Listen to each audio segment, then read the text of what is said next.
Não é todo relacionamento que termina infelizes para sempre. E nesse vídeo eu vou ler histórias de mulheres que passaram por poucas e boas enquanto se relacionavam com estrangeiros. Porque tem gente que acha que só porque está namorando com um gringo, está namorando com um santo, ou acha que o cara é perfeito. Se você é novo aqui no canal, seja muito bem-vindo. E se você está voltando, obrigada. Eu sou a Marcele e você está no Brasigringa. Lembre-se de deixar o seu like e se inscrever no canal. Assim, você ajuda o canal a crescer. Obrigada. Eu nunca vou citar nomes, eu não quero expor você, mas eu acho importante que a gente coloque essas histórias para circular, para abrir os olhos da mulherada, ok? Então, vamos lá, vamos para a nossa primeira história. Mas se você tiver alguma, ou conhecer alguma e tiver autorização, pode escrever para mim que eu conto aqui no canal. Vamos então à nossa primeira história. O alemão e eu nos conhecemos em um app de relacionamentos. Ele falava português fluente, então isso facilitou muito a nossa comunicação. Um mês depois, ele me propôs casamento e me disse que pagaria minha passagem, assim poderíamos começar nossa vida juntos. Eu não sei para você, mas para mim isso já é uma bandeira vermelha, porque como é que a pessoa propõe casamento para outra em um mês? Eu topei e embarquei somente com R$100 no bolso.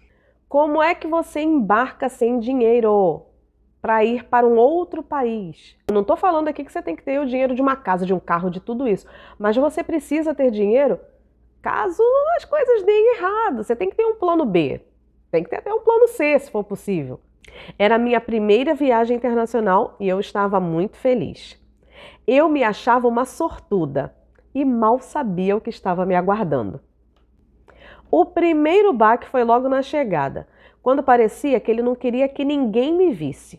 Tinha um grupo de adolescentes perto de uma esquina, eles nem estavam olhando para nós, mas ele ficou visivelmente nervoso e ficou dando voltas com o carro até que o grupinho de adolescentes não estivesse mais lá. Na minha inocência, eu pensei que ele estivesse apenas querendo manter a privacidade. Fomos recebidos pela mãe dele e eu tomei o maior susto. Ele não havia dito nada que a mãe dele estaria na cidade para quando eu chegasse. Mas ok.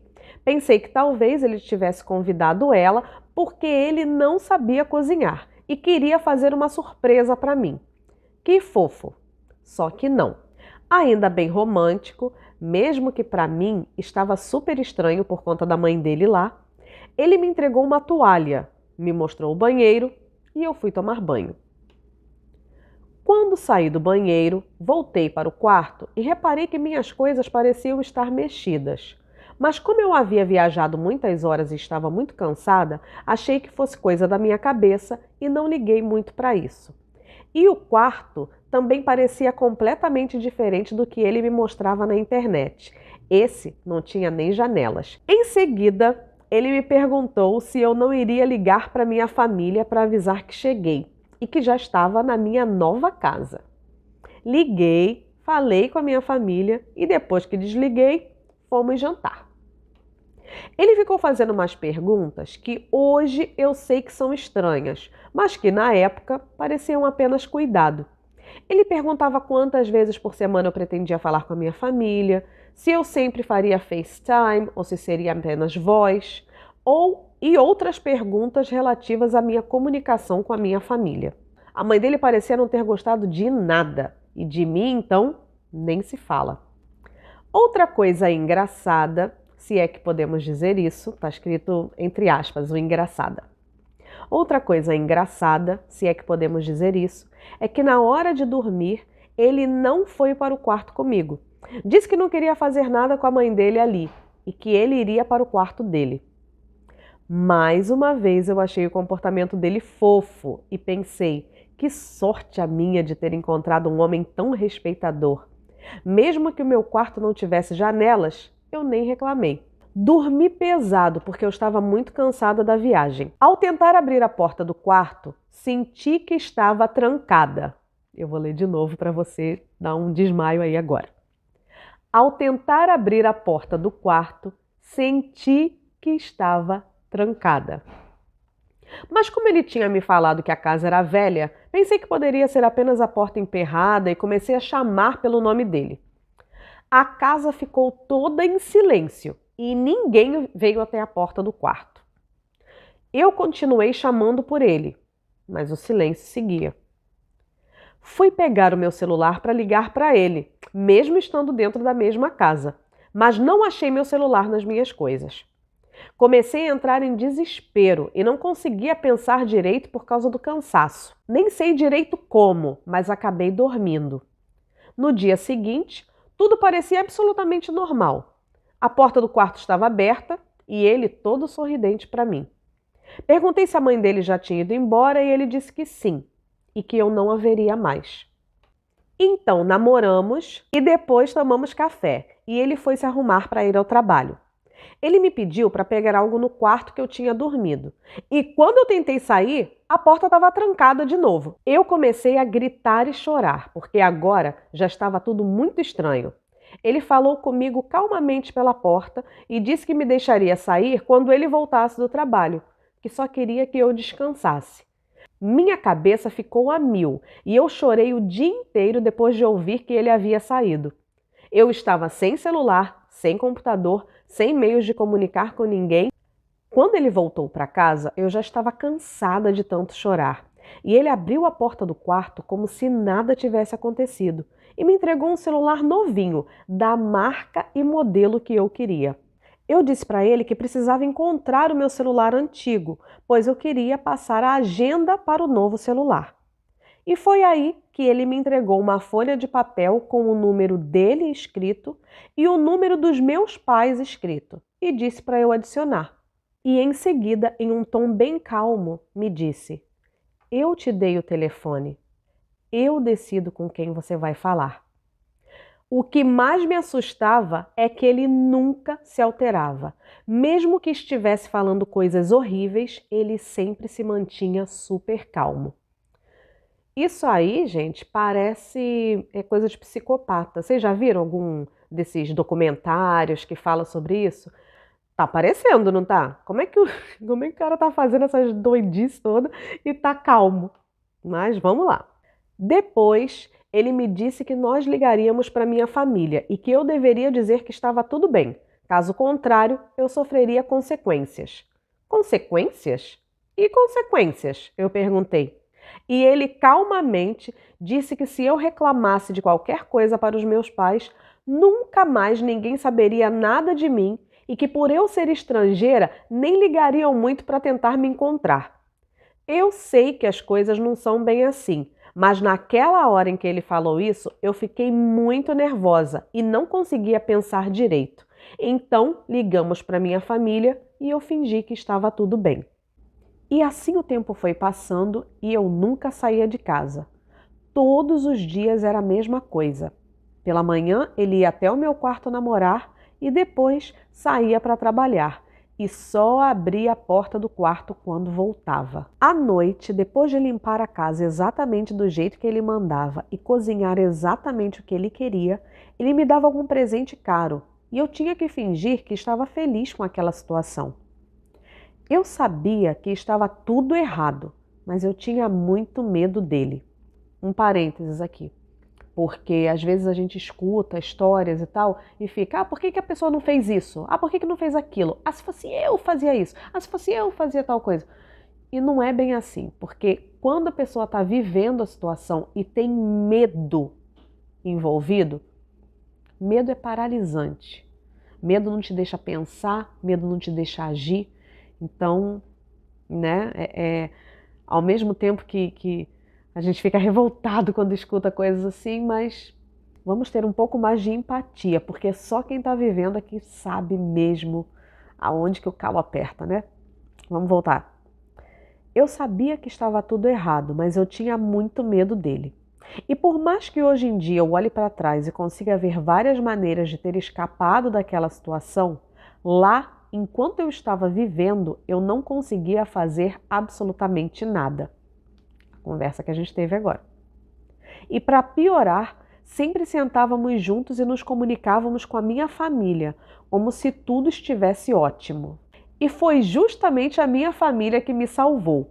Em uma das chamadas de vídeo, meu pai disse que estava me achando muito abatida e que havia pego as economias e comprado as passagens. Ele e minha mãe iriam lá para me ver. Deu as datas e tudo mais. Eu comecei a chorar porque sabia que meus pais não tinham condições de pagar 2 passagens para a Europa. E eu nem sabia que eles tinham umas economias. Mas eu não disse nada. Eu só estava feliz e aliviada. Eu ia finalmente ser livre de novo. Durante a chamada, o alemão fingiu que estava feliz e, como eu só sabia chorar, disse que eu estava chorando de felicidade. Imediatamente após a ligação, a única coisa que eu ouvi dele foi: arrume suas coisas, mas não leve nenhum dos presentes que eu te dei. E eu lá queria algum presente? Eu queria era ir embora. Eu queria era ser livre de novo. Finalmente, aquele pesadelo iria chegar ao fim. Juro que pensei que ele mudaria de ideia no dia seguinte, mas não. Uma vez mais, seguindo exatamente a mesma rotina, pela manhã ele veio ao meu quarto namorar, foi trabalhar e quando voltou, perguntou na maior naturalidade se eu estava pronta. E eu já estava mais que pronta. A caminho do aeroporto, eu fui observando pela janela aquela cidade onde eu havia passado meses e não havia visto absolutamente nada. Eu tremia dos pés à cabeça. E ele, em sua calma apavorante de sempre, foi me dizendo que estava muito decepcionado comigo e que eu me arrependeria de não ter aproveitado essa grande oportunidade e que eu era igualzinho a todas as outras, que eu não sabia aproveitar, apreciar uma boa vida. E seguiu falando umas coisas muito loucas, como se ele fosse o perfeitão das galáxias.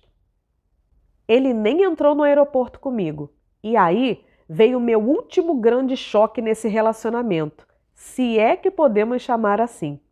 Somente ao se despedir, ele me entregou meu passaporte. Sim, eu, muito boba, esse tempo todo, nunca dei falta do meu passaporte.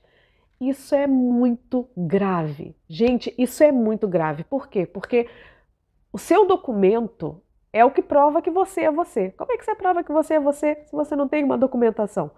Você vê que toda pessoa que está de má intenção, a primeira coisa que eles fazem é isso: eles seguram o teu passaporte. Isso é pavoroso.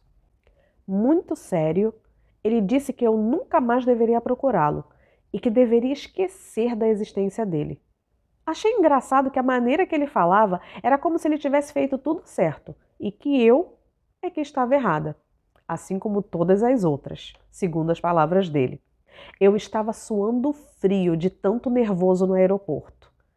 E se ele tivesse armado alguma coisa para mim? E se ele mudasse de ideia? Hoje, eu consigo ver tudo de maneira diferente, mas quando você tem medo, fica difícil até de tomar a menor das decisões. Na hora que o avião decolou, eu comecei a chorar muito, porque ali eu sabia que eu estava realmente livre. Sabia que aquilo tudo poderia ficar para trás e que eu poderia recomeçar a minha vida. Já no Brasil, reencontrei a minha família que ficou completamente chocada quando me viram 15 quilos mais magra e quando eu contei tudo que eu tinha vivido. Meu pai, então, disse que eles não sabiam exatamente o que era, mas que sabiam que havia alguma coisa errada e que por isso inventaram que iriam lá para nos visitar. Isso mesmo, meus pais não tinham nenhuma viagem marcada, mas por sorte o alemão acreditou. E isso trouxe a minha vida e a minha liberdade de volta. Gente, glória a Deus que esse homem acreditou. Glória a Deus que esse homem acreditou. Você já pensou? Se não tivesse acreditado e tivesse às vezes até mesmo desaparecido com ela, como ele tinha ameaçado? Por agora, estou dando um tempo de tudo isso de relacionamentos, tanto virtual quanto real. Mas ainda não desisti de encontrar um gringo para chamar de meu. Bom, ok, eu acho também que ninguém tem que desistir de um sonho, de uma vontade, mas é prestar muita, muita, muita atenção. Eu fico falando sempre que existem pessoas boas e pessoas ruins em todas as partes do mundo.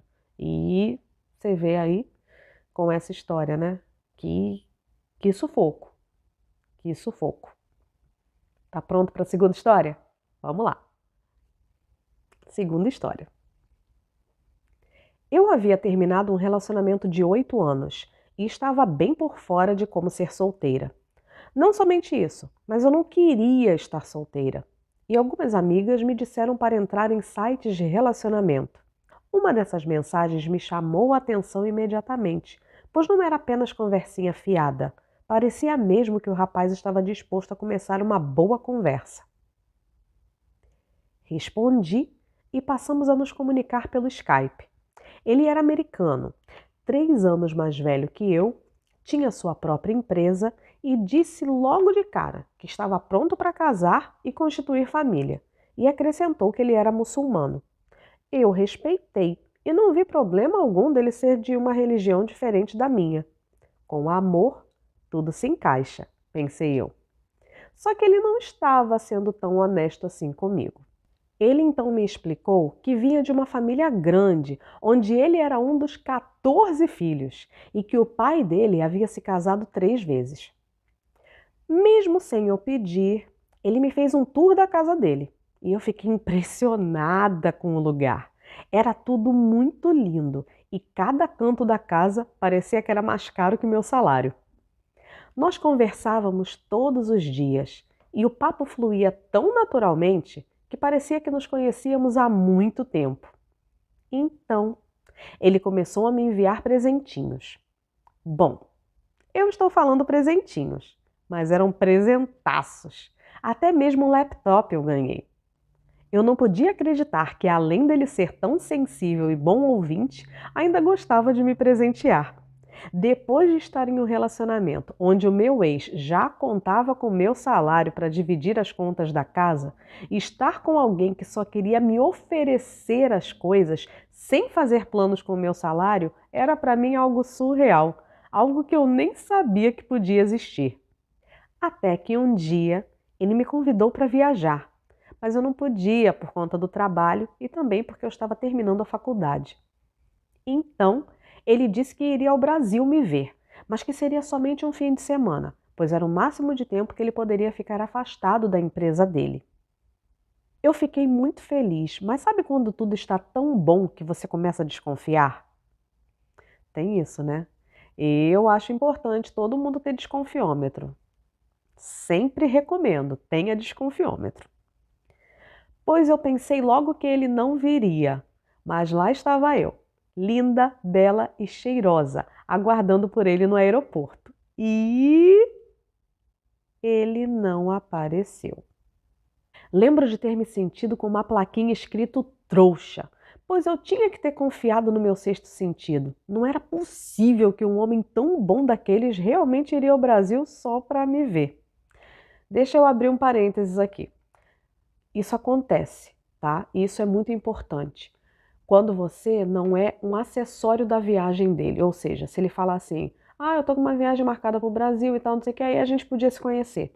Ou seja, com você ou sem você, a viagem já iria acontecer. Você é só um detalhe na viagem. Quando o rapaz ou a moça que for te conhecer disser, eu estou indo te ver, completamente diferente. Então, você precisa ser o motivo da viagem da pessoa e não um acessório dessa viagem. Continuando. Fui embora para casa e vivi um dos piores dias da minha vida, chorando praticamente o tempo todo. À noite, no horário que sempre nos falávamos, ele ligou e me pediu perdão, dizendo que não conseguiu embarcar e que então, como o tempo seria mais curto ainda que um fim de semana, ele preferiu deixar para uma outra oportunidade. Vou te dizer que a desculpa dele fez sentido, mas eu ainda sentia que era mentira. Ele percebeu que eu estava mais fria com ele e então disse com convicção: final de semana que vem estarei no Brasil somente para te ver. E eu fiz cara de quem obviamente não acreditou. Mas ainda assim, lá fui eu no fim de semana seguinte aguardar a chegada dele e mais uma vez ele não viajou. Dessa vez eu sentei e chorei lá mesmo no aeroporto, porque não podia ser que por 2 vezes ele havia mentido para mim e que eu fui burra e trouxa uma segunda vez. Chegando em casa, já fui logo desconectando tudo, porque dessa vez eu não queria conversa com ele. Eu não queria ouvir desculpa alguma. Eu não queria nem ouvir a voz dele ou vê-lo no Skype. Desabafei com as minhas irmãs e fui dormir. Ou tentei dormir, mas não consegui, pois eu estava com muita saudade dele.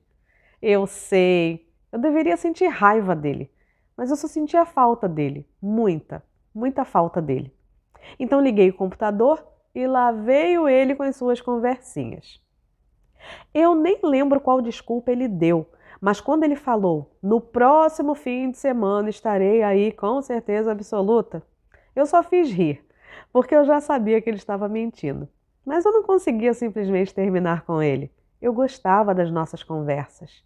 Eu gostava do nosso tempo juntos. A semana passou super lenta e na sexta-feira eu fui trabalhar, de lá fui para a faculdade e depois fui direto para casa. Porque eu não ia ser feita de bobo uma terceira vez esperando lá igual uma idiota no aeroporto para tomar outro bolo. Mas para minha surpresa, dessa vez ele cumpriu o que prometeu. Quando ele me ligou e disse que estava no Brasil e que estava no aeroporto, eu quase morri de alegria. Pedi para fazer uma chamada de vídeo para ver onde ele estava. Vai que fosse mentira. E ele estava mesmo no aeroporto da minha cidade. Me arrumei na velocidade da luz e peguei um Uber e fui ao encontro dele. A princípio eu não estava nem um pouco nervosa, eu era muito feliz. Mas o nervoso chegou com tudo assim que eu o avistei no aeroporto, ainda mais bonito que pelo computador. Nos abraçamos e ficamos sem saber o que fazer. Meu último namoro tinha durado 8 anos e eu nunca havia conhecido ninguém assim pela internet, ainda mais de outro país. De lá, pegamos um táxi e ele fez o check-in no hotel. E então fomos a um restaurante bem perto do hotel dele. Conversamos muito, rimos mais ainda e percebemos que éramos perfeitos um para o outro. Depois, eu pedi um Uber e nos despedimos, já com planos que nos encontraríamos na manhã seguinte. Eu voltei para casa praticamente flutuando de felicidade. Será que estava mesmo acontecendo tudo isso? Nós ficamos no telefone praticamente a noite inteira, mas dessa vez era diferente porque sabíamos que daqui a pouco estaríamos juntos de novo. No dia seguinte, nos encontramos, passeamos bastante e conversamos bastante também. Eu não tive papas na língua e perguntei se ele, sendo muçulmano, planejava ter mais de uma esposa. E a resposta já me fez ficar com a pulga atrás da orelha. Ele disse: se você não quiser que eu tenha, eu não vou ter.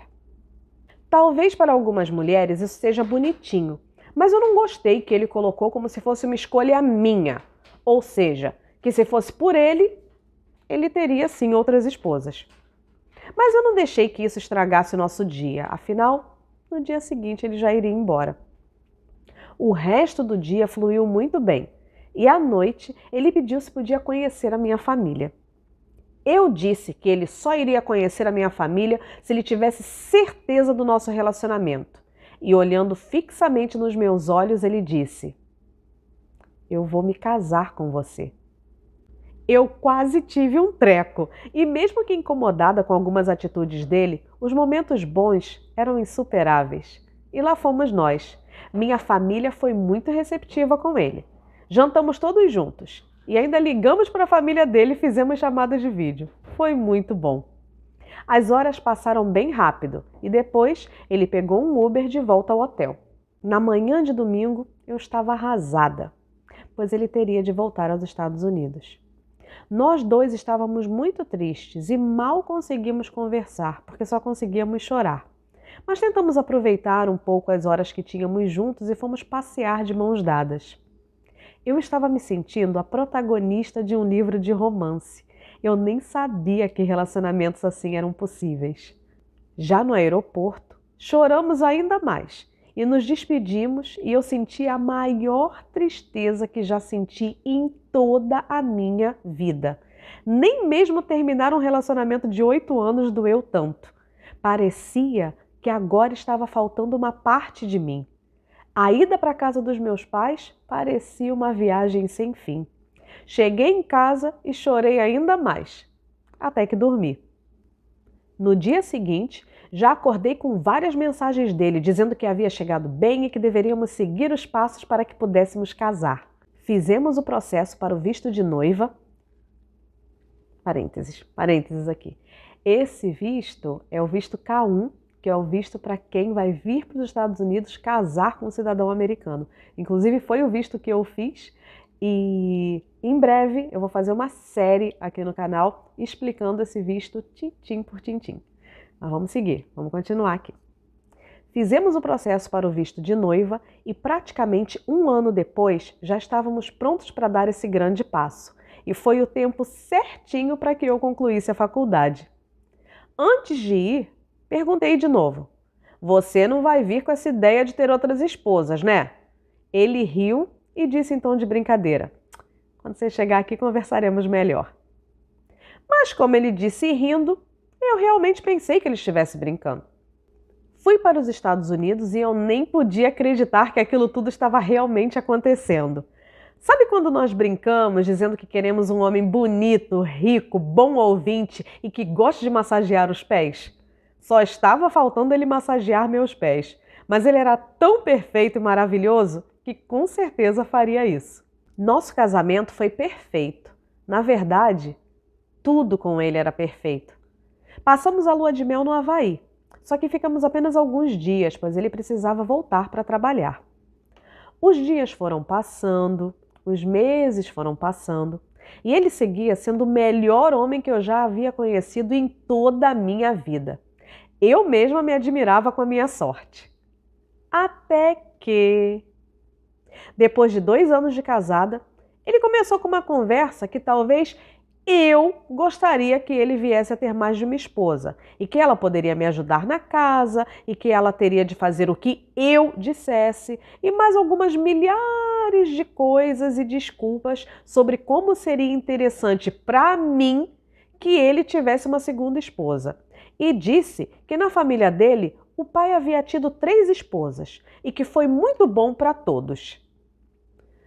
Lembra que ele falou que o pai dele tinha sido casado 3 vezes? Dá a entender o quê? Que o pai dele foi casado uma vez, divorciou, 2, divorciou, 3. Mas não. Quando ele falou que ele havia sido casado 3 vezes, eram 3 vezes assim, ó, todo mundo junto. E uma outra coisa, você vê bem a manipulação aqui, porque ao invés dele falar que ele que quer, ele está tentando mostrar para ela como vai ser vantajoso para ela que ele tenha uma segunda esposa. Gente, ó. Eu fui bem clara e disse que discordava e que nós já havíamos conversado sobre isso há muito tempo, antes mesmo de casarmos. Ele disse que eu estava sendo dramática e que deveria esquecer esse assunto. Na época eu não sabia, mas o meu casamento havia acabado ali, naquele momento. Pois depois desse dia, eu desconhecia o meu marido. Ele era uma pessoa sem paciência, que quase não sorria, que não gostava mais de passar tempo comigo ou até mesmo de me presentear. E ele fazia tudo isso intencionalmente para me magoar. E quando viu que eu estava sofrendo muito, veio todo lindo me dizer que caso eu aceitasse uma segunda esposa, ele voltaria a ser o homem pelo qual eu havia me apaixonado. Eu me vi desesperada, pois eu queria ter o meu amor, o meu melhor amigo de volta, mas não queria ter de aceitar uma segunda esposa. Mas como vi que não teria jeito, então acabei aceitando. Só que quando ela foi trazida para ser apresentada à família, eu embrulhei o estômago de tal maneira e eu não poderia aceitar isso. Obviamente, essa minha decisão trouxe muitos e muitos e muitos conflitos ao meu casamento, ao ponto que o divórcio foi inevitável. Depois do divórcio, eu decidi continuar nos Estados Unidos alguns meses antes de retornar ao Brasil e ver o que eu faria dali para frente. E antes que você ache que eu me dei bem no divórcio, eu havia assinado um contrato pré-nupcial. Então, saí do casamento com exatamente tudo que eu entrei. Nada. Tenho amigas que disseram que pelo estilo de vida que ele me proporcionava, aceitariam até mesmo que ele tivesse 5, 10, 15 esposas. Mas eu me conheço. E sei que não conseguiria ser feliz sabendo que meu marido tem uma segunda ou terceira esposa. Não importa o quão lindo, maravilhoso e generoso ele fosse. Eu queria um homem que fosse só meu, de corpo, alma e coração. E apenas 5 meses depois de me divorciar, conheci o meu atual marido, que não é tão rico, nem tão bonito, e nem mesmo tão bom ouvinte quanto meu ex-marido. Mas pelo menos eu sei que ele, assim como eu, está muito feliz em ter apenas a mim como esposa. Que bom, né? Que casou de novo e o marido parece legal, mas ainda assim, o trauma, né? Já pensou? Já pensou essa situação toda de você ter um cara super, super nota 1000 e de repente ele mudar completamente contigo para te forçar a aceitar uma coisa que você não quer? Então, vamos manter os olhos bem abertos e vamos para a nossa terceira história. Eu era namorada de um espanhol há 5 anos. Nos conhecemos enquanto eu trabalhava de recepcionista em um hotel. Ele estava no Brasil a trabalho e foi amor à primeira vista. Com o tempo, nosso relacionamento foi ficando cada vez mais sério, mas nada dele se posicionar que deveríamos casar. Veja bem, não acho que eu tenha sido intolerante, pois afinal foram 5 anos. 5 anos. E ele nunca decidia se iríamos ou não nos casar. Na verdade, ele ficava me enrolando desde o primeiro ano de namoro, dizendo que no ano seguinte nos casaríamos. Mas não rolava nem mesmo pedido de noivado. Nós éramos namorados. E só. Minha vida praticamente parou nesses 5 anos, pois eu ficava lá com ele por 3 meses e voltava ao Brasil por 3 meses. E não tem trabalho que aceite algo assim. Então pedi as contas e era o meu namorado quem me sustentava. Claro que eu tinha medo de ter que correr para buscar trabalho caso o relacionamento acabasse. Então, comecei a fazer uma economia com o dinheiro que ele me enviava e, com o tempo, abri um mercadinho na frente da casa da minha família. Quando eu estava no Brasil, eu tomava conta. Quando eu estava na Espanha, minha família tomava conta. Ao invés de se orgulhar de mim, meu namorado ficou furioso e disse que então pararia de enviar dinheiro. Eu disse que o dinheiro era dele e ele poderia fazer o que quiser. Claro que quando eu falei com ele eu não fui tão educadinha assim, né? No final, ele não parou de enviar, mas todo mês era a mesma ladainha, que eu não precisava manter meu mercadinho e que isso e que aquilo. Com o passar dos anos, fui vendo todas as minhas amigas casando e eu só ficando para trás. Mas quando estávamos juntos era tudo tão bom que assim que eu o via de novo, eu esquecia da raiva ou da vontade de terminar. E assim o tempo foi passando. Ele era muito amoroso, mas também muito explosivo. Nunca me agrediu fisicamente, mas sabia fazer terror psicológico como ninguém. Mas eu focava nas coisas boas e seguia nessa vida de 3 meses lá e 3 meses cá. Ele também ia muito ao Brasil por conta do trabalho, então, mesmo nos 3 meses em que eu estava no Brasil, ainda assim nos víamos. Lá na Espanha, ele morava com um pai, um homem que foi pai muito jovem. Então, em todos os lugares, sempre achavam que eles dois eram irmãos, e não pai e filho. Meu sogro sempre foi exatamente o contrário do que meu namorado era. Sempre calmo e atencioso. Às vezes eu até achava que ele tinha uma quedinha por mim. Minha sogra havia falecido, e ele parecia o tipo de homem que merecia um novo amor. Com o passar do tempo, meu relacionamento foi piorando cada vez mais. Eu já não conseguia explicar por que eu seguia com ele. A única coisa que ficava martelando na minha cabeça era que eu havia investido muito tempo, então não queria jogar 5 anos fora. E lembra que eu te contei que meu tempo na Espanha era incrível? Pois com o passar do tempo e a inércia do meu namorado, meus meses lá eram de pura chateação. Meu namorado e eu brigávamos o tempo todo, porque eu já não aguentava mais ter que esperar para casar. Ele tinha trabalho, ele tinha dinheiro, mas ele não tinha vontade de casar, que era o mais importante. Em uma das minhas últimas viagens como namorada dele, eu disse que se não ficássemos pelo menos noivos, eu acabaria com o relacionamento. Achei que esse tipo de ultimato funcionaria, mas isso só fez com que ele ficasse ainda mais enraivecido e se afastasse de mim. E quando eu digo se afastar, eu quero dizer fisicamente mesmo. Ele foi para outro país, enquanto eu estava lá, visitando o país dele. Vamos pausar aqui. Você entendeu o que aconteceu? Ela foi para o país dele e ele deixou ela sozinha lá e foi para outro lugar. Socorro! Socorro, né? Para mim, isso foi a gota d'água. Mas já que eu estava lá, eu decidi que ia curtir sozinha. Meu sogro me deu todo o suporte e disse que eu merecia alguém que soubesse se posicionar quanto a um relacionamento comigo e que eu não deveria ter medo de fazer o que fosse melhor para mim. Tudo isso parecia muito óbvio, mas difícil de fazer. Mas, enquanto ele dava todos esses conselhos, alguma coisa mudou. Eu sei que deveria vê-lo como um pai, afinal, ele era pai do meu namorado.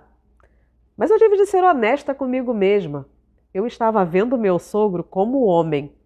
Tentei não pensar muito nisso, porque minha vida já estava complicada o suficiente em um relacionamento que não estava indo a lugar algum e não tinha previsão de mudança. Só faltava agora eu me apaixonar pelo meu sogro. Retornei ao Brasil e quando meu namorado entrou em contato dizendo que estaria chegando e que deveríamos ter uma conversa séria, normalmente esse tipo de aviso me fazia sentir muito animada com a possibilidade de um casamento, pelo menos um noivado. Mas agora eu só sabia pensar no pai dele e quase infartei ao me dar conta que estava apaixonadinha sim. Imagina a situação dessa menina, tendo esse relacionamento que não está indo para frente e tal, e agora ainda apaixonada pelo sogro. Vamos seguir. Estou me segurando para não dar spoiler, vamos seguir. Quando meu namorado e eu sentamos para conversar, eu já queria logo falar para ele para terminar, porque eu não queria estar nem mais um minuto naquele relacionamento sem futuro, mas deixei que ele falasse primeiro. Ele disse que quando voltou para casa, meu sogro o confrontou, dizendo que ele deveria ser homem e decidir se casaria ou se terminaria o relacionamento, mas que ele não deveria ficar desperdiçando meu tempo daquele jeito. Para minha surpresa, meu namorado disse que não queria terminar comigo e que queria que seguíssemos apenas como namorados. Quando eu perguntei o porquê, a simplicidade da resposta quase me matou. Porque estamos muito bem assim. Depois de ouvir essa resposta, e como eu já não tinha nada a perder, desabafei toda a frustração que eu vinha carregando dentro de mim por todos esses anos. E foi uma das coisas mais libertadoras que eu já fiz na minha vida. Ele disse que eu iria me arrepender e saiu enraivecido, como de costume. Menos de uma semana depois, meu sogro entrou em contato dizendo estar preocupado comigo e que queria saber como eu estava. Naquele exato momento, eu me senti como uma menina de 15 anos que se apaixona pela primeira vez. E nós dois ficamos conversando por horas, onde ele admitiu que havia me amado desde a primeira vez que eu pisei na Espanha, mas que estava disposto a guardar isso para sempre, por eu, na época, ser namorada do filho dele. Estava tudo muito lindo, mas sabíamos que teríamos muita luta pela frente se quiséssemos realmente ficar juntos. Ele perguntou se poderia ir ao Brasil para que nos víssemos e para saber o que faríamos dali para frente. Quando fui buscá-lo no aeroporto, embora já o tivesse visto milhões de vezes, eu sentia meu coração quase sair pela boca de tanto nervoso e antecipação. Parecia que seria a primeira vez que nos veríamos. Ele chegou e nos abraçamos tão forte que dentro de mim eu tive certeza ali, naquele abraço, que o pai do meu ex-namorado era o homem da minha vida. Ele fez questão de conversar com a minha família, que a princípio não concordou com o nosso relacionamento, pois embora ele não aparentasse, ainda assim ele era o pai do meu ex-namorado. Mas depois, minha família viu que ele tinha boas intenções comigo e passaram a ficar neutros sobre nós dois. Ok, uma etapa vencida. Mas agora vinha a parte mais difícil: dar a notícia ao meu ex. Voltei para a Espanha e juntos sentamos para conversar com meu ex-namorado, que agora era meu enteado.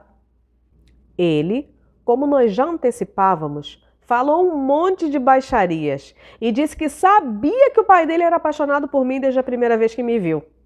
Eu sei que era um momento de conflito, mas ouvir aquilo me fez ter ainda mais certeza que agora sim eu estava com a pessoa certa.